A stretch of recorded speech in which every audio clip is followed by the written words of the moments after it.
only the wise listens and acknowledges. This quote echoes many truths found in Scripture about humility, teachability, and wisdom. Here are a few verses that beautifully align with this thought. Proverbs 1:5. A wise man will hear and will increase learning, and a man of understanding shall attain unto wise counsels.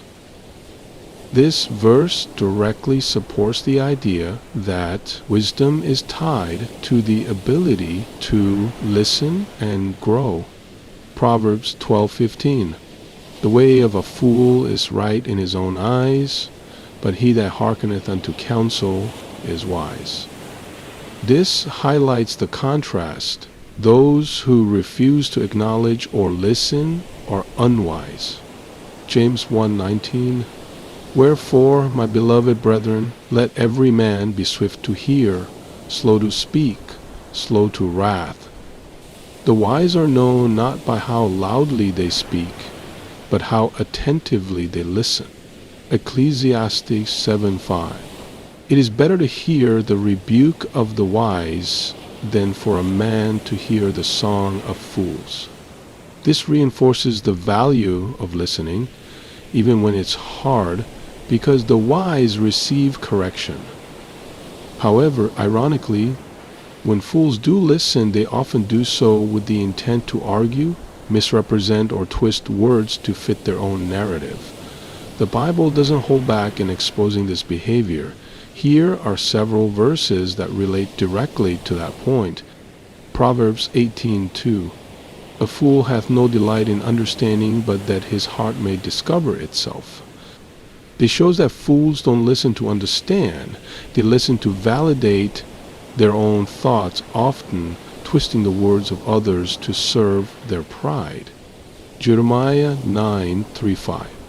And they bend their tongues like their bow for lies, but they are not valiant for the truth upon the earth. They will deceive everyone his neighbor, and will not speak the truth.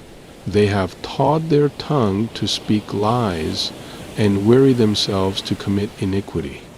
This passage speaks directly to those who twist and misrepresent, showing a deep-seated dishonesty and manipulation with words. Psalms 56:5. Every day they wrest my words. Oh, their thoughts are against me for evil.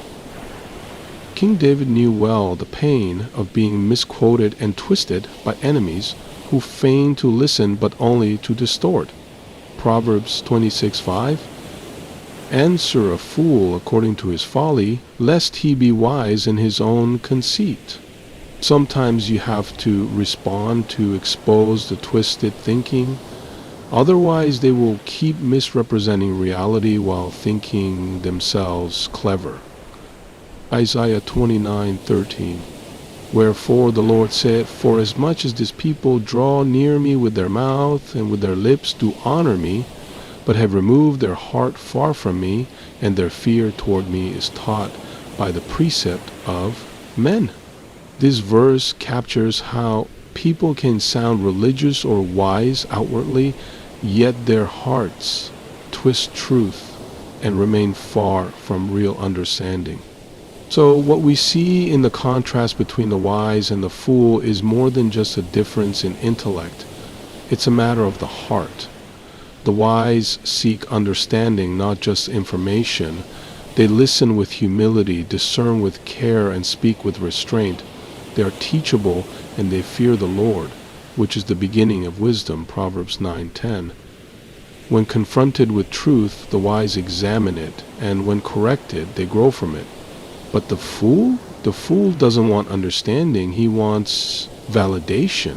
He listens, not to learn, but to reply, often twisting words to suit his own narrative.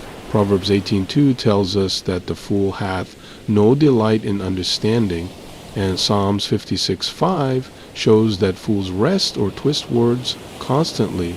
A fool is governed by pride and self-interest, and because he lacks reverence for truth, he becomes a tool of confusion rather than clarity.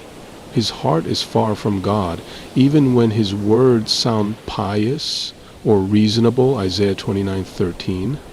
And what's most dangerous is when fools accuse others of the very sin they themselves commit: false witness, misjudgment, or deceit. That is why the Bible constantly warns us to avoid the path of the fool. His way may be loud and convincing to the undiscerning, but it leads to ruin.